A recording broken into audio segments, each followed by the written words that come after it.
Assalamualaikum warahmatullahi wabarakatuh. Selamat berjumpa kembali dengan saya Jokustik di channel YouTube Uber TV. Oke, pada hari ini kita akan melanjutkan lagi bincang-bincang kita tentang sebagaimana sejarah daripada Bandung itu sendiri yang dulunya itu bernama Ujung Berung. Tapi ternyata ini melebar ya, ternyata ini kita sudah dari kita mulai berbicara di sejak zaman purba. Seperti yang kita bicarakan pada episode sebelumnya, ya kita berbicara tentang Ujung Berung di periode purba. Nah, sekarang ini kita lanjutkan lagi ke pembahasan sejarah budaya tata ruang Ujung Berung pada periode klasik, seperti itu. Nah, selama ini kita semua tahu bahwa masalah paling besar dalam pembahasan sejarah periode klasik ini adalah keberadaan data dan informasi. Ini yang sangat menyulitkan sekali para peneliti-peneliti kita di Indonesia ya, terutama di daerah Jawa Barat. Nah, Tatar Sunda ini dianggap sangat miskin sekali dengan artefak-artefak sejarah dan literatur atau naskah-naskah kuno yang membahas kerajaan-kerajaan Tatar Sunda periode Hindu, Buddha, dan Islam. Nah, ini sangat kontras sekali dengan yang ada di Cirebon, Jawa Tengah maupun yang ada di Jawa Timur ya. Nah, peninggalan artefak dan periode klasiknya yang berlimpah itu mereka sehingga sangat menarik untuk dikaji oleh para peneliti. Nah, di Tatar Sunda ini hampir tidak ada candi. Mungkin kita juga merasa heran sendiri ya, yang katanya sumber dari kebudayaan itu semuanya ada di Sunda, tapi kenapa kok tidak ada candi yang utuh gitu? Kecuali mungkin satu-satunya candi yang ada di Garut, yaitu Candi Cangkuang. Itu pun itu hasil daripada rekonstruksi kembali ya yang dilakukan oleh para peneliti. Nah, di Tatar Sunda itu kita hampir tidak bisa melihat jejak fisik Keraton Sunda, ya, Keraton Sunda, Galuh, dan Pajajaran. Padahal ketiga kerajaan ini adalah mempunyai arti penting bagi jati diri orang Sunda. Ya.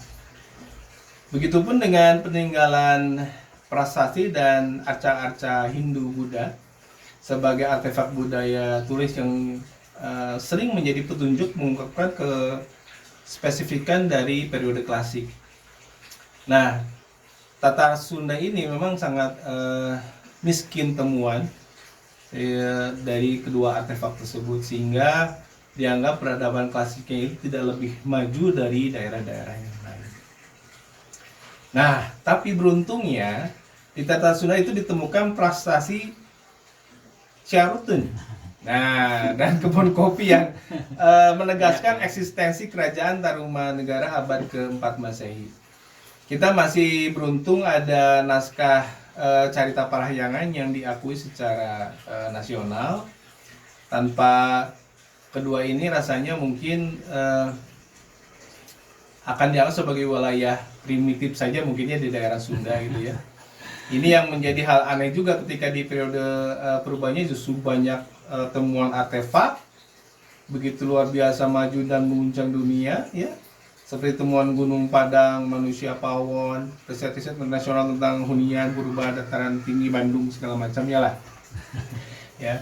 Begitupun dengan sejarah kota Bandung atau Ujung Berung yang jarang sekali kita mendapati pembahasan di zaman klasik atau prakolonial kota Bandung. Bahkan sejarah kota Bandung benar-benar tenggelam dalam kemegahan artefak dan literatur dari peninggalan-peninggalan kolonial. Nah, pada hari ini kita berjumpa kembali dengan Kang Igun. Assalamualaikum Kang Igun. Terima kasih sudah hadir kembali. Ini membawa literatur hasanah-hasanah tentang bagaimana peradaban-peradaban yang ada di Jawa Barat ya, terutama di Ujung Berung di Bandung nih. Ya. Nah ini bagaimana nih Kang Igun ini menanggapi masalah seperti yang tadi ya, dengan minimnya artefak dan segala macamnya. Ini untuk mengukuhkan bagaimana tentang periode masa klasik, atau memang Tatar Sunda ini mengkhusus Jumbrung kali sepertinya ya, atau memang Bandung itu tidak punya peradaban klasik atau bagaimana ya, seperti itu. Nah ini bagaimana Kang Igun? Silakan Kang Igun. Ya baik ya, jadi intinya adalah ada beberapa hal yang memang menjadi kesulitan besar bagi kami semua gitu ya. Baik itu peneliti sejarah ya, bidang sejarah, maupun yang bagi saya atau bagi kami yang memang notabene adalah sebenarnya pengguna hilir ya. Tata ruang itu kan sebenarnya adalah ya tadi ya, memanfaatkan sejarah ya, ilmu sejarah gitu ya. Nah saya kan di bidang yang ingin mengembangkan model gitu ya, model tata ruang berbasis sejarah gitu ya, sejarah kebudayaan. Nah ini ketika sumber sejarahnya itu sendiri miskin atau memang kurang daya tarik gitu ya, jadi tidak tersehat ini. Apalagi artefak-artefaknya itu tidak kita pelajari secara langsung gitu. Nah itulah rasanya menjadi kami kesulitan gitu ya. Nah, apalagi ini Bandung kan comblang gitu ya kalau bahasa Sundanya. Comblang gitu ya. Kalau kita lihat literatur Bandung gitu ya, kalau kita mau buka-buka apapun itu kan missing link gitu. Jadi Bandung diceritakan dari masa purba danau gitu ya. Kemudian kita masuk kepada banyaknya hunian purba gitu. Betul. Hilang. ada masa yang hilang gitu ya. Terus kemudian tiba-tiba 1810 itu dikembangkan menjadi, atau minimal 1726 itu itu ke VOC gitu ya, mengekspedisi. Kemudian 1810 gitu ya, kemudian ditancapkannya oleh Dendles gitu ya, menjadi satu yang terdapat. Lalu kemudian menjadi beberapa, nah itu luar biasa gitu ya. Betul. Nah, ini seolah-olah nggak ada gitu. Jadi daripada masa di purba, seakan langsung loncat dia gitu. Ke zaman sekarang. Ya, literatur harus seperti itu ya. Zaman kolonial ya, berarti gitu. Nah, ini saya mencoba gitu ya. Nah, saya punya sedikit slide gitu ya. Nah, ini ya supaya ini mungkin juga ya ini ya. Jadi saya memberi judul ini adalah Wangsit Prabu Siliwangi sebagai inspirasi metode analisis pembacaan sejarah budaya tata ruang gitu ya. Nah, jadi ya bekerja dengan kesulitan ya, akhirnya saya mencari-cari satu solusi gitu ya. Solusi. Nah, ini ya kajian. Jadi isu masalahnya lah, satu adalah minim artefak gitu, betul sekali gitu ya. Apalagi di zaman di Sunda maupun yang secara umum maupun di Jembrung atau prakolonialnya Kota Bandung gitu ya. Artefak gitu ya. Kedua, minim naskah kuno yang memang artinya artefak itu penting untuk kita mempelajari langsung gitu. Kemudian naskah kuno itulah panduan-panduan yang membuat kita adalah melakukan penggalian passwordnya atau lebih pada sosiohistoris mungkin sosiohistoris. Kalau artefak kan lebih pada geografinya. Betul. Nah, kemudian juga minim publikasi ya. Nah, ini minim publikasi. Jadi kalau riset Belanda terkait dengan kolonial banyak, betul. Artefaknya banyak. Gitu. Karena mereka pun turun langsung lagi ya, ini membuat peneliti. Purba juga masih cukup banyak, gitu ya. Sehingga kita bisa mengamatinya dengan baik, gitu ya. Nah, ini sulit bagi kami adalah membangun jati diri keilmuan Sunda. Nah ini saya menyebut keilmuan Sunda, gitu ya, baik ilmu sejarah itu sendiri. Ya maupun terapannya seperti kami begitu ya, saya yang notabene bergerak di bidang tata ruang gitu kesulitan untuk mengembangkan satu model-model ya, model-model kota yang basisnya adalah kearifan lokal Sunda itu seperti apa kan. Nah tapi kan kalau di Jawa kita bisa melihat model keraton tadi ya, Majapahit masih bisa ditelusuri. Kemudian kerajaan-kerajaan lah ya. Gitu ya. Kemudian di Cirebon kita masih bisa melihat artefaknya. Betul. Di Jogja masih bisa. Kan itu mudah gitu kita mempelajari, kan mengeksposnya keluar biasanya bisa diekspos begitu ya. Nah, betul. Kita kan sulit gitu ya. Nah, itu. Nah, Kemudian dari kesulitan itu ada 2 skenario nih. Ya. Ini metodologi dari Kang Igo nih kayaknya. Ya, jadi kelemahan time lag itu ada 2 skenario gitu. Yeah. Ada mungkin ada 2 faktor ya bagi saya adalah. Yang pertama memang tidak ada gitu. Tidak ada apa-apa. Oh, memang tidak ada kegiatan apapun ya. Ya, gitu. Jadi skenario pertama adalah memang tidak ada apa-apa gitu ya. Ya, tidak skenario apa-apa memang ya kita harus menerima gitu. Iya. Ya kalau memang itu tidak ada apa-apanya gitu kita harus menerima gitu. Betul. Dari menerima ya, memang kita tidak lebih maju begitu ya. Atau memang peradaban kita memang tidak lebih maju. Tapi rasanya ini agak aneh gitu ya. Gak mungkin sebenarnya ya. Aneh gitu, rada aneh. Kenapa? Karena peradaban purbanya maju gitu. Iya. Ya gitu ya. Nah itu skenario seolah maju gitu ya. Kemudian di periode purba maju, kemudian di klasik melemah, kemudian bahkan di kolonial tenggelam gitu. ya ini apa? Ya skenario pertama seperti itu ya. Nah sehingga wajarlah kalau kita melihat penelitian-penelitian yang basisnya adalah untuk menggali sejarah secara keilmuannya maupun sejarah secara terapan begitu ya. Artinya secara tadi seperti kami adalah model-model tata ruang begitu ya.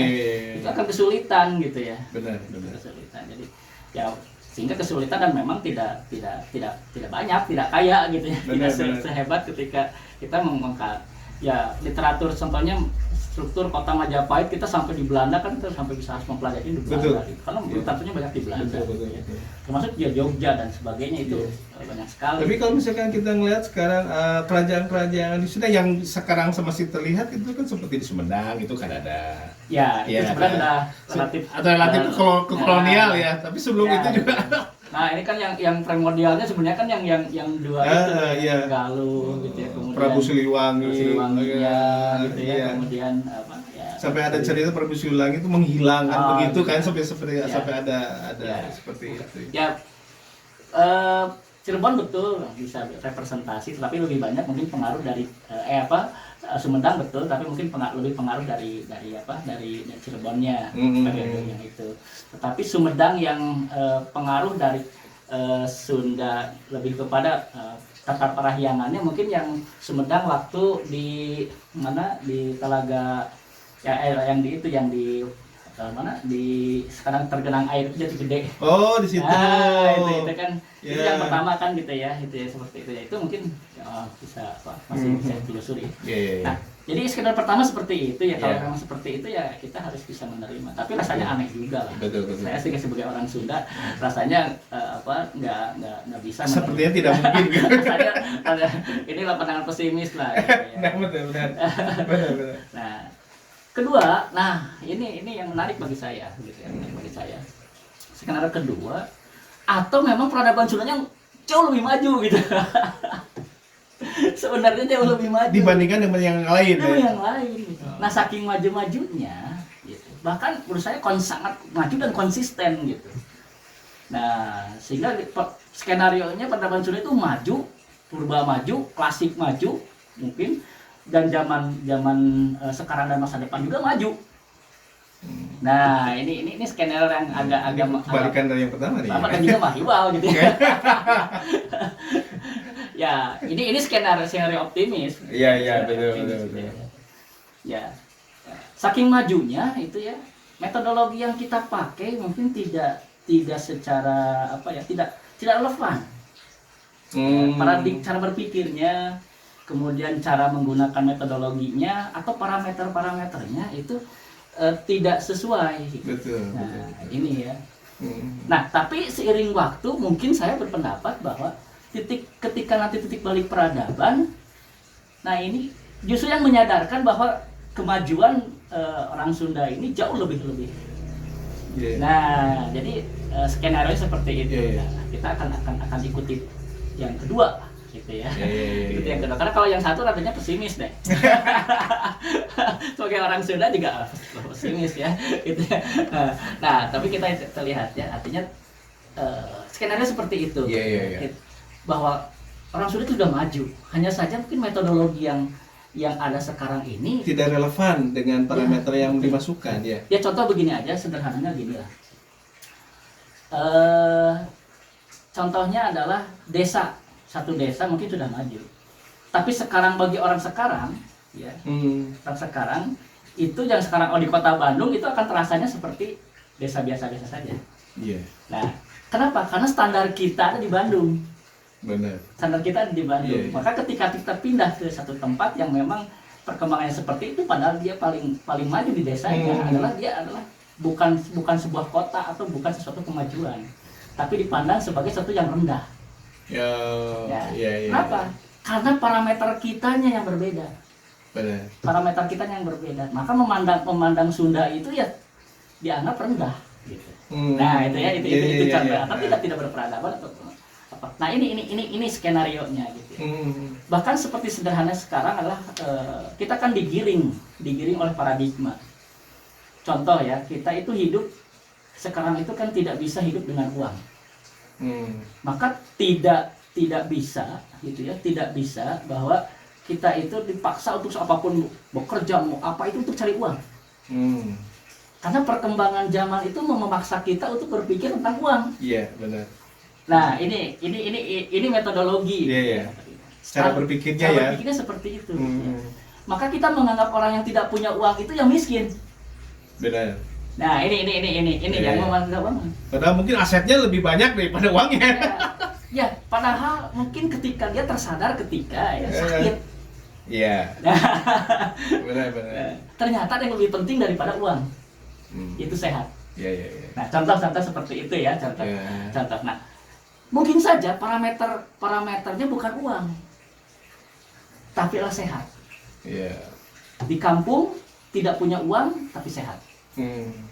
Di satu tempat tidak punya uang tapi adalah bahagia. Nah, ini pergeseran paradigma. Maka kita yang terbiasa dengan kemajuan, maka mindsetnya adalah uang. Benar. Nah, ini contoh-contoh. Ya, jangan-jangan di zaman itu adalah Sundalah yang paling maju dan konsisten. Iya. Nah, apa buktinya? Nah, ada perubahan paradigma. Iya. Contoh seperti ini. Di zaman revolusi industri, ya, di zaman revolusi atau di zaman awalnya desa, datangnya sebuah kota dianggap itu kota paling maju. Iya. Maka standar kita naik. Ya gitu ya. Kemudian terjadi revolusi industri. Iya. Nah, protes. Ya, terjadi kejenuhan adanya banyaknya pencemaran. Maka muncul paradigma baru. Titik mulai, titik balik. Titik balik. Jenuh dengan adanya pencemaran. Benar. Maka muncul satu paradigma adalah kita kembali ke alam. Betul. Maka muncullah Garden City. Iya. Nah, mulai berarti alam jauh lebih membahagiakan, lebih sustainable dibandingkan dengan tadi industri. Betul. Nah, ini ya, jadi akhirnya muncullah namanya Garden City. Kota-kota yang dihijaukan. Nah, jadi paradigma baru lah ya. Soalnya paradigma baru, padahal itu paradigma zaman baheula. Iya, benar. Iya. Padahal itu zaman baheula mah geus leuweung kabeh gitu. Iya. Sudah kepikiran mungkin sama mereka ya kan. Mungkin ya. Ini skenario. Iya. Skenario. Jadi ini untuk mencontohkan bahwa mungkin saja skenario seperti itu. Ya. Jadi standar kita yang sebenarnya adalah tidak relevan dengan cara berpikirnya orang Sunda atau kebudayaan Sunda itu sendiri. Ya. Nah, sama di tahun abad ke-20-an itu kita akan masuk kepada yang namanya indeks Green City Index. Jadi bukan hanya hijau katanya, bukan hanya banyak hijaunya, tapi semua harus green. Harus green, artinya ada green waste, green community-nya, sebagainya. Tapi esensinya itu dikeroyok untuk semua hijau. Untuk semua lestari. Back to nature. Back to nature lagi lebih totalitas. Nah, artinya kembali lagi ke alam semua itu. Nah, kemudian sekarang lebih parah lagi, lebih hebat lagi, namanya adalah SDGs. Sustainable Development Goals. Oh iya. Totalitas dari semua aspek kehidupan adalah semuanya yang penting adalah sustainable. Artinya keseimbangan alam dan keseimbangan sesuatu yang sifatnya adalah tadi untuk membuat kebahagiaan lahir dan batin. Back to basic. Jadi ternyata bukan fisik. Nah, ruhiyahnya lagi kembali ke esensi alam. Iya, betul. Nah, ini jadi jangan-jangan gitu ya, skenario ini adalah ya orang Sunda itu konsisten. maju karena dari dulu sudah berpikirnya alam dan maju, dan kemudian baru tersadarkan ketika kita memang paradigma kita seolah digiring oleh kemajuan, kemudian si kemajuan itu sendiri sama membawa titik balik peradaban dan kembali ke satu habitatnya.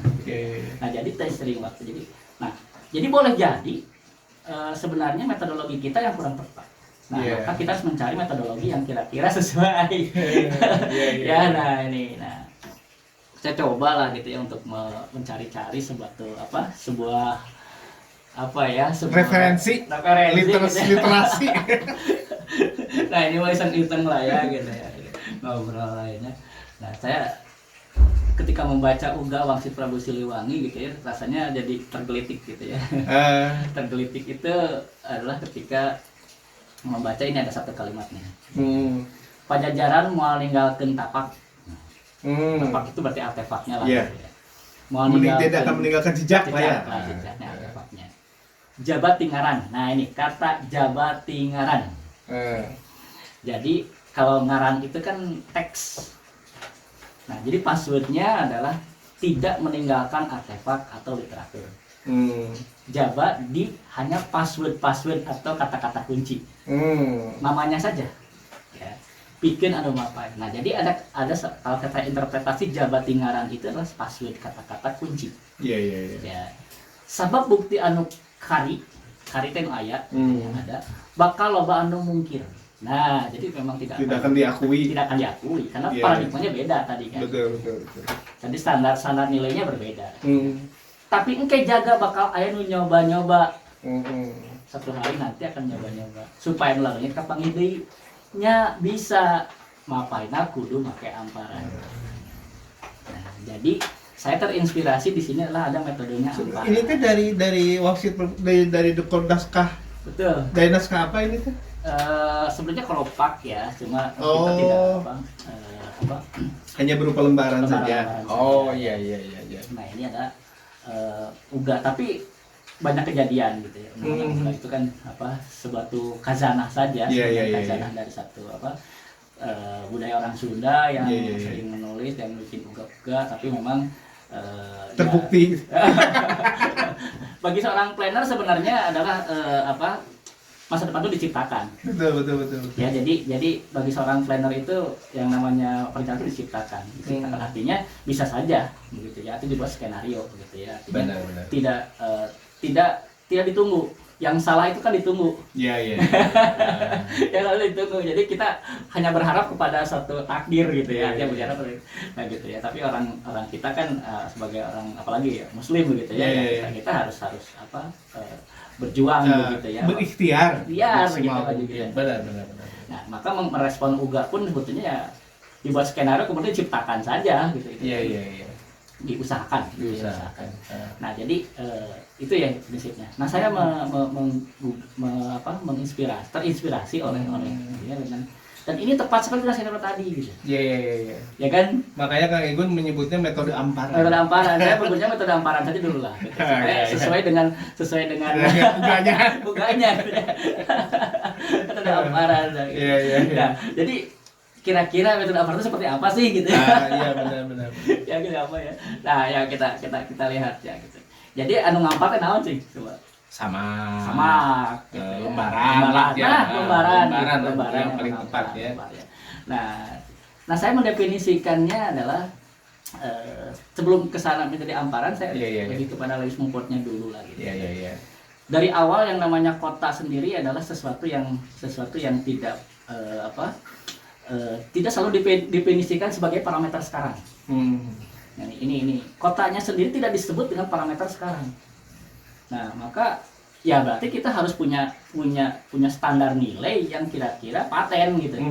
Bisa menembus purba, bisa menembus klasik kemudian bisa menembus yang adil gitu. Nah, ini penting gitu ya. Kenapa? Karena kalau standarnya sendiri sudah tidak fair gitu ya, kita tidak bisa menilai di zaman purba itu kota atau bukan gitu. Betul. Nah, ini Louis Mumford itu dengan baik mendefinisikan kota gitu ya, satu pusat peradaban begitu. Itu tidak terletak kepada indikator lain ya, indikatornya satu aja.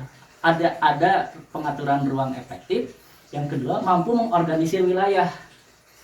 Karena kota itu Yang nah ini bahkan lebih lebih lebih ekstrim lagi Lewis Milford itu.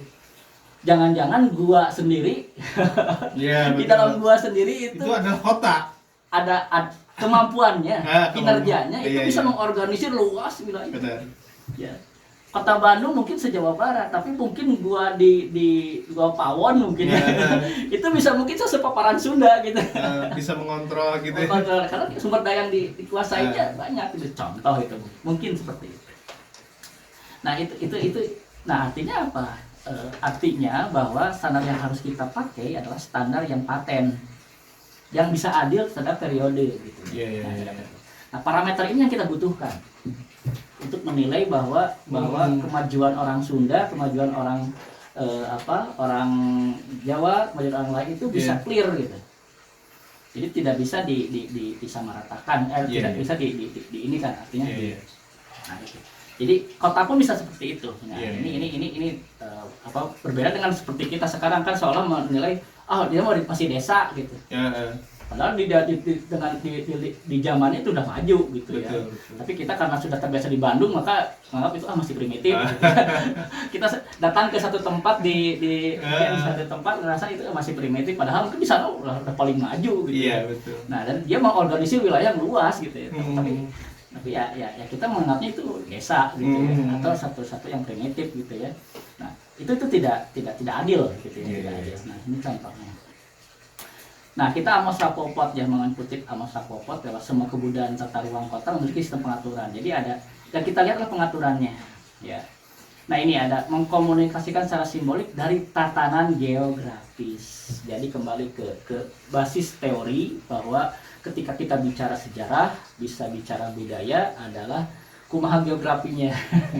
Tetap kumaha geografi. Nah, maka yang disebut amparan itu adalah geografi.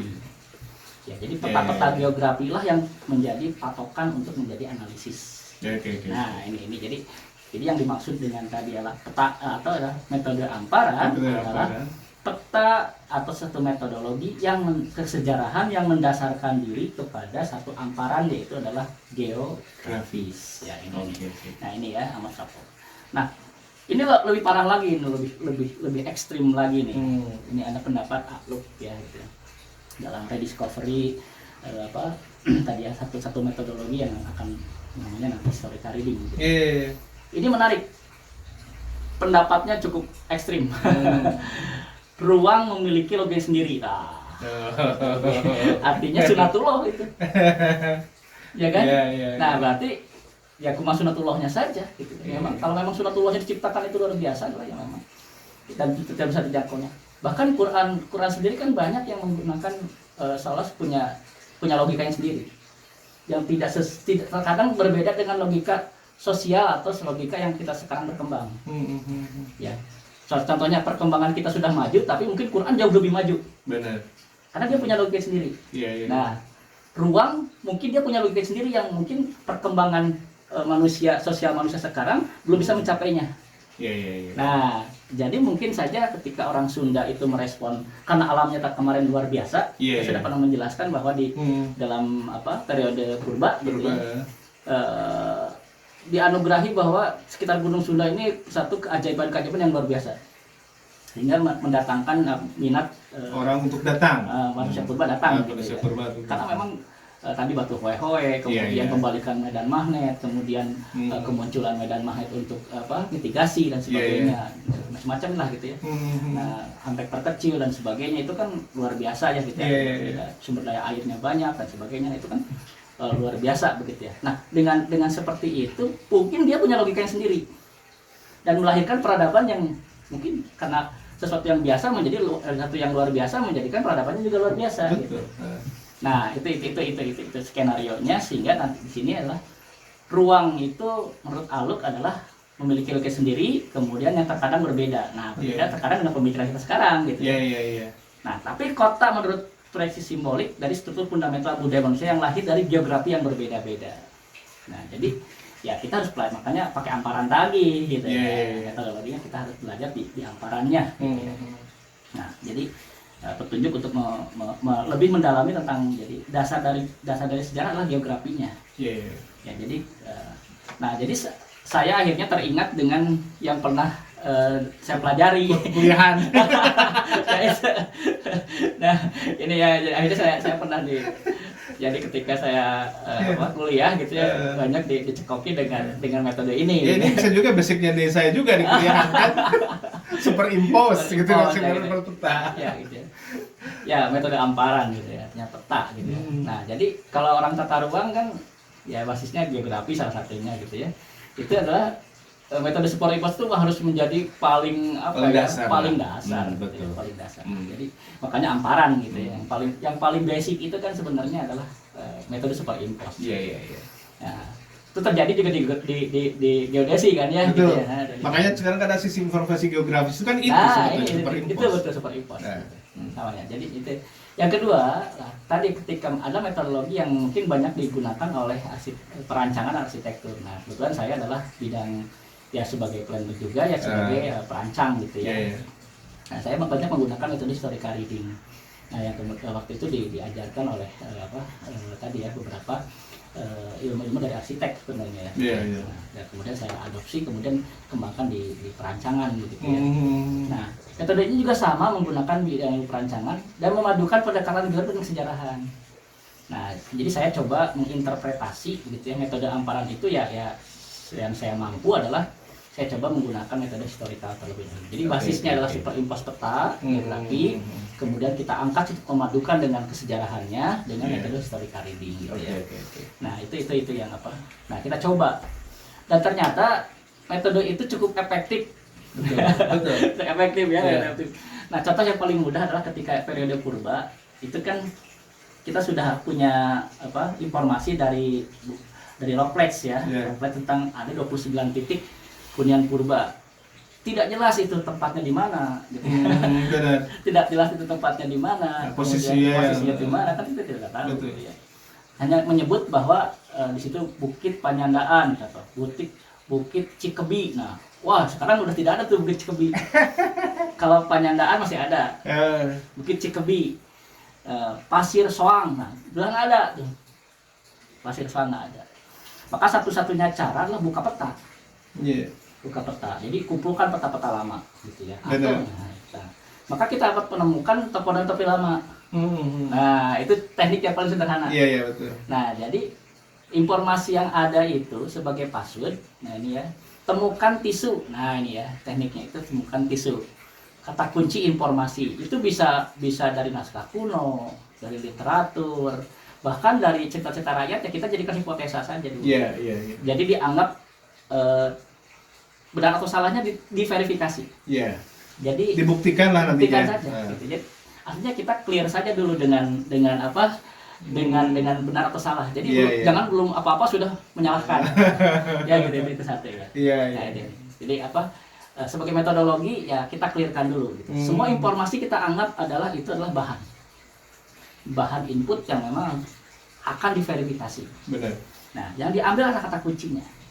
Nah, ini kalau di bahasa historical reading adalah tisu analisis namanya. Namanya tisu analisis ya. Sama ketika saya juga lihat passwordnya di itu ya. Nah, dulu dengan Kang Anto sering berdebat, jadi sering cerita gitu ya gitu. Wah, di Gunung Manglayang itu ada kerajaan yang namanya Medang. Wah, dia sangat. Nah, saya tertarik dengan keyakinannya.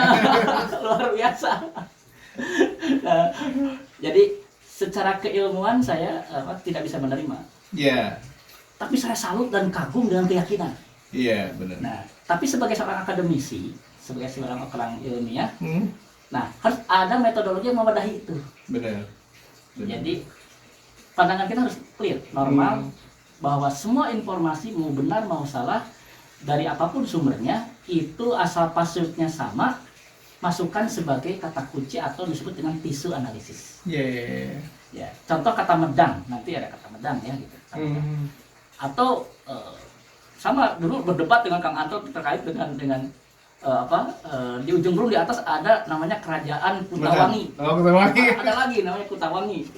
ada waduh, dan udah akhirnya ayo Kang Anto gunakan metodologi ini.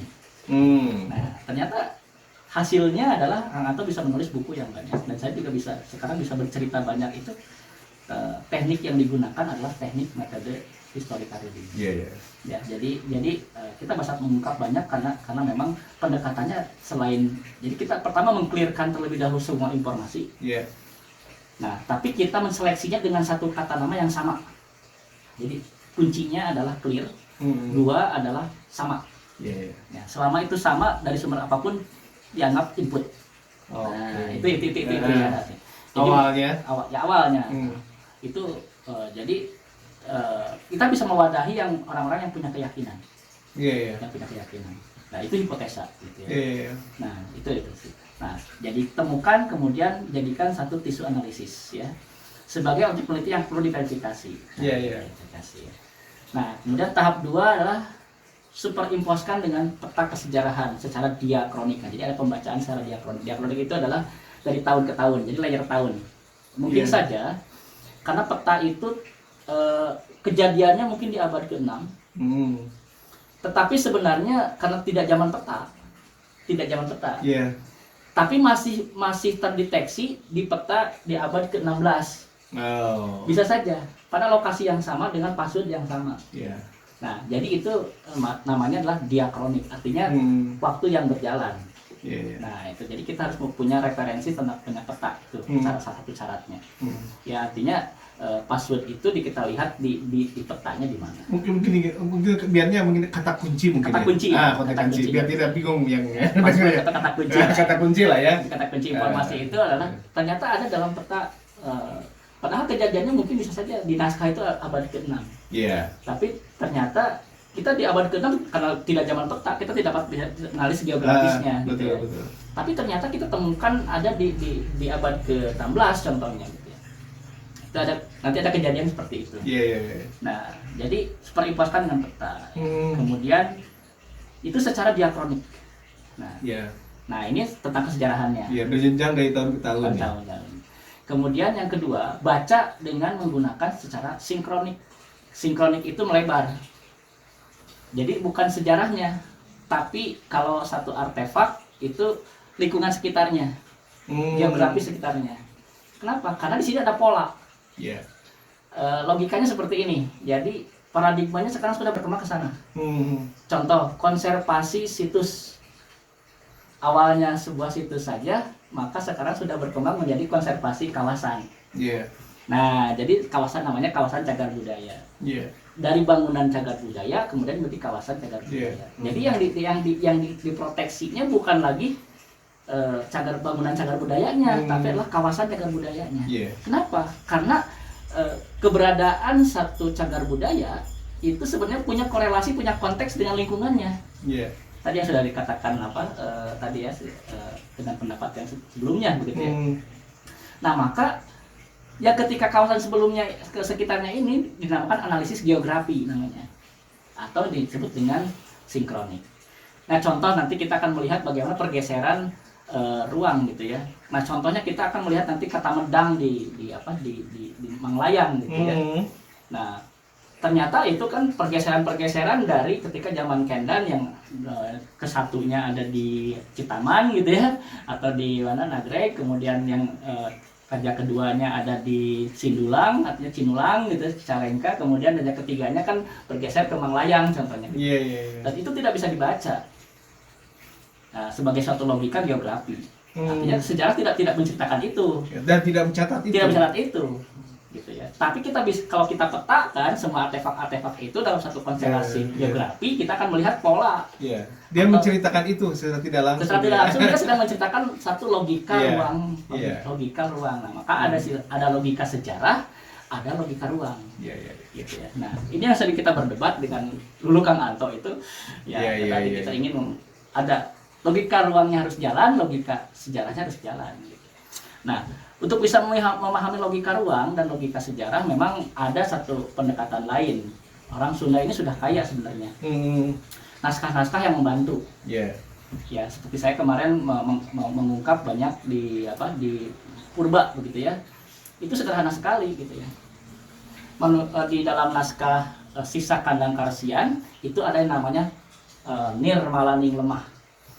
tempat-tempat atau lahan-lahan yang diistimewakan. Dan itu ternyata sederhana sekali, artinya salah satunya nanti ada Galudrang Ngupuk, kemudian ada Kancah Nangkup gitu ya, kemudian ada Bulan Purnama dan sebagainya, dan ternyata situs-situs ada di situ. Jadi ya tinggal sederhana saja gitu. Sudah memberi petunjuk sebetulnya. Sebenarnya. Nah, artinya bisa di kemudian kita melihat trilogi gunung dan sebagainya. Kenapa gunung menjadi itu ya? Kita alat bantu lainnya adalah sebenarnya naskah Sewaka Dharma gitu. Ya, kenapa orang Sunda begitu tinggi terhadap yang namanya adalah gunung gitu ya, perhatian dengan gunung gitu ya. Karena memang di naskah Sewaka Dharma adalah gunung adalah puncak spiritnya begitu. Nah, sehingga ya analisis terhadap geografinya itu ruang akan dibantu oleh yang namanya adalah logika ruang itu sendiri secara peta geografi, dan salah satu alat bantu teori bantunya adalah naskah-naskah yang sifatnya geografis. Ya, ada Malaning Lemah, kemudian ada Sisa Kanan Kersian terkait dengan Tritantu di Buana gitu ya, naskah Sewaka Dharma tentang landscape budaya Sunda, artinya rekod gunung gitu ya, topografis dan sebagainya. Nah, baru kita baca gitu ya. Nah, jadi metode ini adalah metode yang memang dulu dibawa oleh almarhum Profesor Sandi Siregar ya. Dan kemudian saya coba juga dengan rekan-rekan itu sering pakai gitu. Dulu. Nah, maka metode amparan inilah semua metode superimpos pada prinsipnya ya. Peta-peta geografi dan peta-peta kuno kesejarahan gitu ya. Kalau dimasukkan ke dalam informasi kemudian secara clear dan kemudian dibaca logikanya. Gitu. Nah, gitu intinya. Nah, ini pembahasan dan praktek itu akan nanti lah gitu. Gitu. Oke. Kita lanjutkan lagi ke berikutnya. Tapi ini saya juga agak sedikit menarik karena saya kebetulan saya punya satu buku itu Kang ikut di belakang tuh, Eden in the East ya. Dari nah itu. Jadi kalau saya melihat runtutan yang Kang Agun ceritakan itu ternyata memang ya seakan-akan ini seperti puzzle yang betul. Yang sudah mulai ini ya. Seperti yang misalkan di sini disebutkan sudah tentang betul, di situ tentang masalah apa ini Sunda ya? Yang itu betul. Itu kan tentang kawasan Sundaland.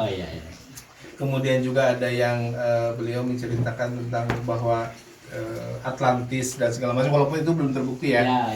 Segala macam semuanya ada di sini. Ya mungkin kalau misalkan kita lihat menyebutkan tadi tentang masalah masa klasik itu memang kebudayaannya memang sudah sangat tinggi, teknologinya juga sangat tinggi, dimungkinkan. Kalau dilihat dari runtunan itu ya, kalau saya melihatnya karena memang teknologi yang di Atlantis itu kan memang sudah teknologi sangat tinggi gitu ya.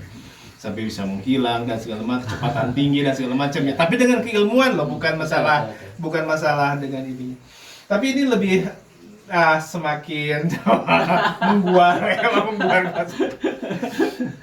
Oke, sahabat Uber TV, ini pada bagian pertama dari sejarah Ujung Berung periode klasik ini mungkin kita sudahi sampai sini. Kita akan lanjutkan pada pada sesi berikutnya. Assalamualaikum warahmatullahi wabarakatuh. Waalaikumsalam warahmatullahi wabarakatuh.